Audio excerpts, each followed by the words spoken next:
অনেক আপু ভাইয়ারা জিজ্ঞেস করে আমার ছাদ বাগানের এত ফলনের রহস্যটাকে। এই যে আজকে রহস্যটা নিয়ে আসলাম।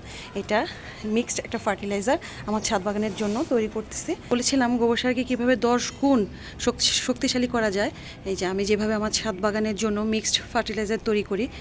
এই যে এখানে আছে ডিমের খোসা, এখানে আছে পাম ডাস্ট, এখানে আছে বাদাম খোল, এখানে আছে নিম খোল, তারপর এখানে আছে হাড়ের গুঁড়া, এখানে আছে এটা তামাক গুঁড়া, তারপরে এটা আছে দেখি ঝিনুকের গুঁড়া, তারপরে এটা হচ্ছে শিংকুচি, আর এটা হচ্ছে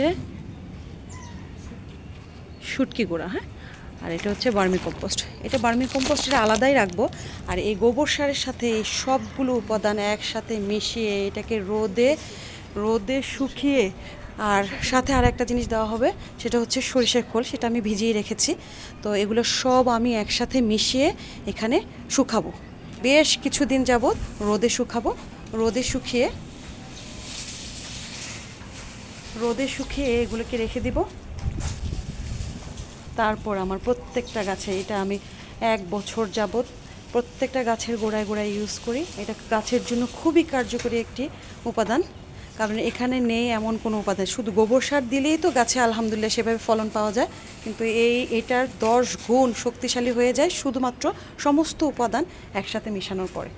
তো আজকে আমি এগুলো এখন সব একসাথে দিয়ে তৈরি করব আমার ছাদ বাগানের জন্য। আর আলহামদুলিল্লাহ আপনারা তো আমার প্রত্যেকটা ভিডিওতে দেখেন আমার ছাদ বাগানের কী পরিমাণে ফলন হয়, ফল গাছগুলোতে, সবজি গাছগুলোতে।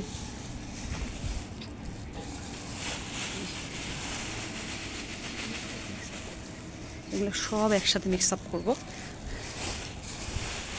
খুব ভালো ফার্টিলাইজার তৈরি হবে।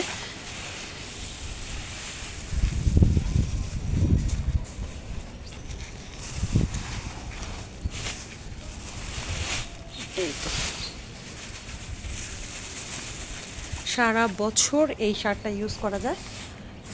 এই 4 বস্তা গোবর সারকে, এটা শুকনো গোবর সার, এটার সাথে এটাকে মিশিয়ে ভালো করে রোদে দিয়ে, তারপরে পানির ছিটা দিয়ে এটাকে শুকিয়ে রাখবো। হালকা ভিজিয়ে এটাকে রোদে রাখবো। তাই একসাথে সবগুলো একসাথে খুব ভালো 1 সপ্তাহ ঢেকে রাখলে এটা খুব ভালো সারে পরিণত হয়ে যাবে। এই